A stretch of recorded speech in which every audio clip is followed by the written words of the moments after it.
Boulevard Business Park ng Riyadh. Tara mga ka-universe, halina kayo't mamasyal dito sa loob ng Boulevard at tuklasin ang magaganda nilang tanawin. Ayan na mga ka-universe, nakikita na natin ang mga puno ng tamar. Yan ang pangunahin nilang puno dito sa Riyadh o sa buong Saudi Arabia. Ang tamar na sa English ay dates. At nilalagyan pa nila yan ng palamuti na ilaw para lalo siyang gumanda. At dito naman po sa side na to, meron isang parang cafe na kakaiba po ang kanyang itsura o hugis. Pero maganda po siya, parang bambo-bambo, ganyan. Ganda po. Oh, eto naman po si statwa. Hindi ko malaman kung ano to. Kaya kayo na lang po ang manghula kung sino siya at kung ano siya. Para alam natin. Ayan mga ka-universe, dahil sa nagugutom na kami, naghahanap kami ng resto. Ayun, nakakuha na kami ng resto at kumain na kami. Hindi natin pwedeng ipakita yun kasi kailangan igalang natin ang iftar nila. Yun ang pinakamahalaga sa kanila.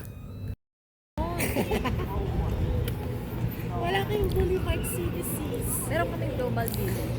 Meron kaming City Walk. Parang City Walk lang to. Sisiban, tapos siya ka na lang ako dito. Dali tayo lang. Ayan, iyan po ang simbolo ng Ramadan, yung parang buwan na yan. Dahil sa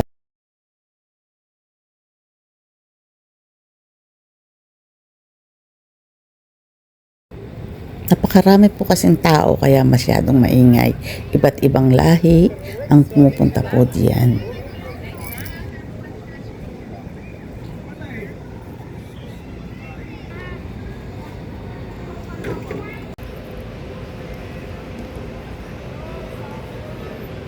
Dito po tayo sa Boulevard City ng Riyadh.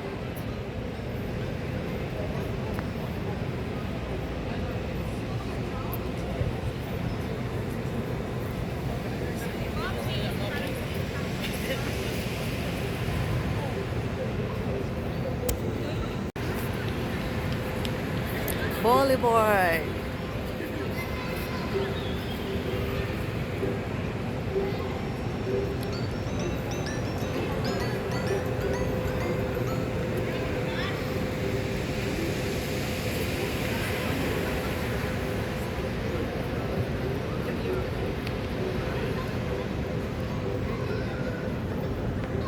Ito.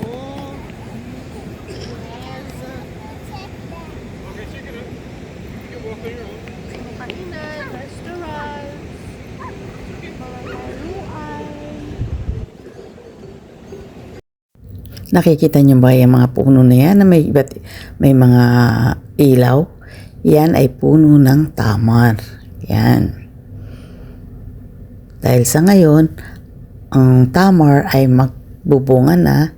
Meron na silang sibol-sibol na.